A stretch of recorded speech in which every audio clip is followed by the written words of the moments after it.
umaksess sa immigration for just 5 minutes sa first namin travel international. So we're traveling in Singapore and yeah, 5 minutes lang siya. 5 minutes lang guys, nag-success kami sa Singapore. Kasi mabait yung ayo. Hindi. First,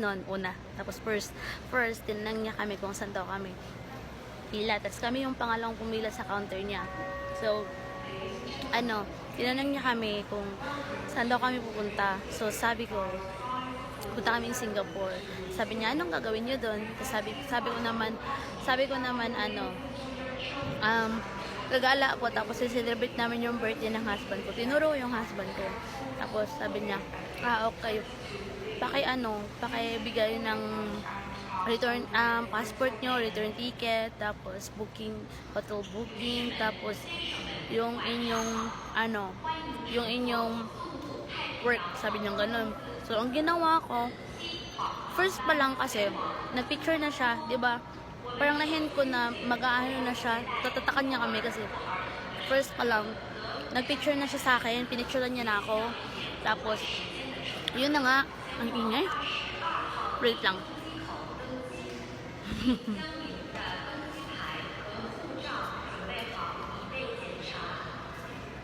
Yun.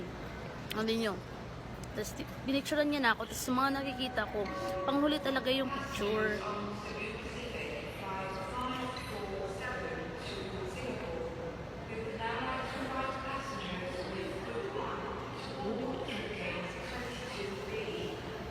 Boarding na to.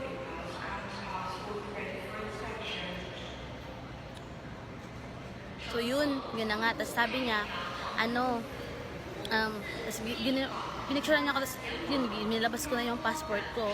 Nilabas ko na yung, yung return ticket ko. Tapos, pagkatapos ng return ticket ko, nilabas ko naman ulit yung aking hotel booking, yung aming hotel booking. Nung sinunod ko yung aking non-needed DTI na notario siya na non-needed DTI. So, yun, binasa niya, tinignan niya. Tapos, ginanong niya ako na, stable ba daw yung pagiging makeup artist ko? Kasi yung nakalagay dun sa non-dated DTI ko is makeup artist, freelance makeup artist. So, paano daw? Sabi ko, on call po ako, sir. Tapos, hindi po ko under in any company. So, kagaya ng nasa affidavit, I'm not under in any company. Tapos, yun.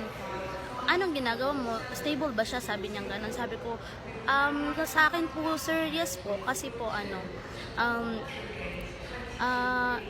na-fully book naman ako. Kahit paano na-fully book ako. Kung hindi man ako ma-fully book, kahit paano, meron din naman akong booking. Sabi ko, ganun dyan. Okay. Tapos sabi niya, ano ulit gagawin niyo dun? Sabi ko, magagala po. Tapos, celebrate namin yung birthday ng husband ko. Tinuro ko naman ulit yung husband ko. Tapos, yan na. Tapos, sabi niya, basta bumalik ka. Sabi niya sa akin. First time travel niya, sabi ko, opo. Tapos, yun na, tinatakan niya na ako. Tapos, binigyan niya na yung passport ko. Tapos, yung husband ko naman, tinanong niya, is all about trading nga. Kasi, freelance trading yung sa kanya. Tapos, yun, tinanong siya kung paano siya nagtitrade, anong ginagawa niya sa trading, yung gano'n. Tapos, in-explain ng husband ko. Tapos, yun na, sabi niya, yun lang yung pera sa bank niyo. Tapos, pinakita na kasi namin yung bank namin. Tapos, sabi namin, yes po. Tapos, sana sabihin ng husband ko noon na hindi namin withdraw yung gano'n. Tapos, hindi na kasi siya nakinig. Tapos, tinatakan niya na yung husband ko. Tapos, hindi pa pala niya tinatakan yung husband ko. Tapos, sabi niya, kailan ulit yung birthday niya? Sabi niya sa amin dalawa, tiningin niya kami dalawa. Tapos, nagsabay kami ng husband ko na, sabi na, December 5 po. Sabi niya, okay, secured. Sabi niya gano'n. Secured ba yun lang? Ligtas. Okay, ligtas. Sabi niya gano'n. Tapos tatakmo. Tapos sabi niya, bumalik kayo ha. Tapos sabi namin, opo, babalik po kami. Thank you po, sir. Tapos yun na, malis na kami. Tapos, kasi nanginig talaga ako. Nagutom ako pagkatapos naming immigration. Yan lang, bye. Kung may tanong kayo all about our travel trip, ano yung ginawa namin, ano yung mga preparation namin, i-comment niyo lang. Okay? Bye!